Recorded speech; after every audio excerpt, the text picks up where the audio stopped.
থাকবেন আমাদের এই অনুষ্ঠানের প্রধান অতিথি মোহাম্মদ সুমন সর্দার, সম্পাদক দৈনিক ফুলতলা প্রতিনিধি। বিসমিল্লাহির রহমানির রহিম।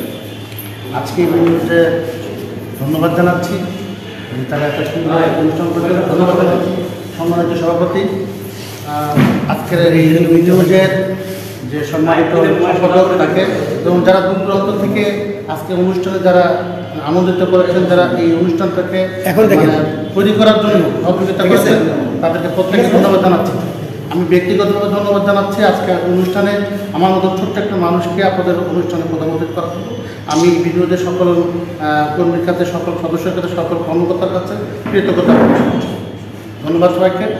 আসলে কিছু কথা বলতে হয় যেগুলো আসলে না বলে নেই।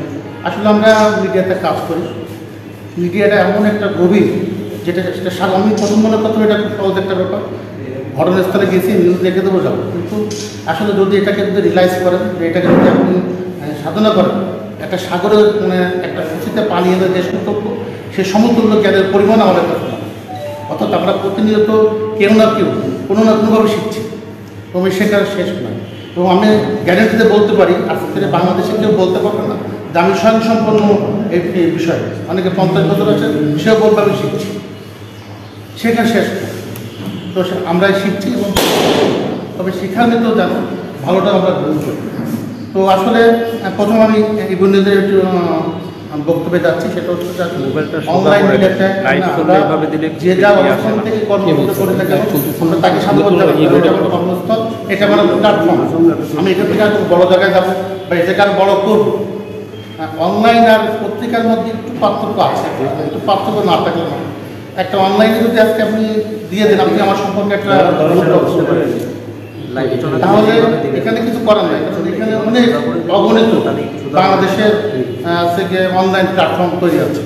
কিন্তু একটা পত্রিকা নিউজে যদি আমি কারোর বিরুদ্ধে এর বিরুদ্ধে একটা ভুল তথ্য প্রকাশ করি, তারা চাইলে আমার নামে মানহানি মামলা করতে পারে, চাইলে 10 কোটি টাকা পর্যন্ত আমাকে মানহানি মামলা করার এখতিয়ার আপনার আছে। কিন্তু অনলাইন পর্যন্ত আজ পর্যন্ত একটা মামলা খেয়েছে এরকম মনে হয়। কিন্তু দৈনিক পত্রিকাতে যারা প্রিন্ট পত্রিকাতে আছেন তারা কিন্তু মামলা খাওয়ার ভয়টা আছে। এজন্য প্রত্যেকটা নিউজের যাচাই বাছাই করে, ভাই যেটা বললেন যে যাচাই বাছাই করে সেটাকে বিভিন্ন হাত করে এবং এভিডেন্স ছাড়া নিউজ করা হয়। অনলাইনে প্ল্যাটফর্মে আপনাদেরকে অবশ্যই সাধুবাদ জানাচ্ছি যে আপনারা এগিয়ে এসেছেন এবং আপনারা একটা বিশাল একটা প্ল্যাটফর্ম দাঁড় করে তুলেছেন। অনেকে এই জন্য অনেকে যারা প্ল্যাটফর্মে থাকে তারা বড় জায়গায় নিউজ করতে পারে, কিন্তু আপনি টিভি সাংবাদিক বলেন, পত্রিকা বলেন, দাপ্তর নিউজ করে থাকে। কেন নিউজ করতে? ওই শক্তি বলে আছে। একটা পত্রিকা যখন বের হয় তখন অনেকগুলো প্ল্যাটফর্ম পার হয়ে এসেছে। সরকারের এনএসআই, গোয়েন্দা ডিপার্টমেন্টের তাদের সম্পর্কে তথ্যগুলো নিয়ে ঢাকা থেকে যাচাই বাছাই হয়ে তারপর একটা পত্রিকা আসে। একটা পত্রিকা খুব কম ব্যাপার না, বিশেষ করে প্রেস ডিক্লেশন তো দিতেই চায় না। তোমরা সব তো একটা স্বপ্নের ব্যাপারে একটা প্রেস ডিক্লেশন পাবো, কারণ এখানে একটা প্রতিকূল ব্যাপার আছে। কেউ চায় না যে নতুন কেউ জন্মগ্রহণ করুক, নতুন কেউ উপরে উঠে আসবে। তো আমি মাসুম ভাইকে বলবো যে অবশ্যই যেন একটা নিবন্ধন প্রক্রিয়া লাগে, তার জন্য যে ধরনের সহযোগিতা লাগে আমার জ্ঞানের ভাণ্ডার থেকে আমার সহযোগিতা যেটা প্রয়োজন আছে আমি অবশ্যই তাকে সহযোগিতা করব। দ্বিতীয়ত আপনারা এভি নিউজটাকে দৈনিকে নিয়ে যাবেন, যেটা আরও কিছু সম্ভব। আগে নিজেদের প্ল্যাটফর্মটা তৈরি করেন, তার অভিজ্ঞতার একটা ব্যাপার আছে। আসলে আমরা সবাই সাংবাদিকতা করি, নিউজ অর্থ কে বলতে পারবেন নিউজটাকে আমরা কিন্তু অনেকে জানি না নিউজ। শুধু লিখি আমি বার্তা সম্পাদক,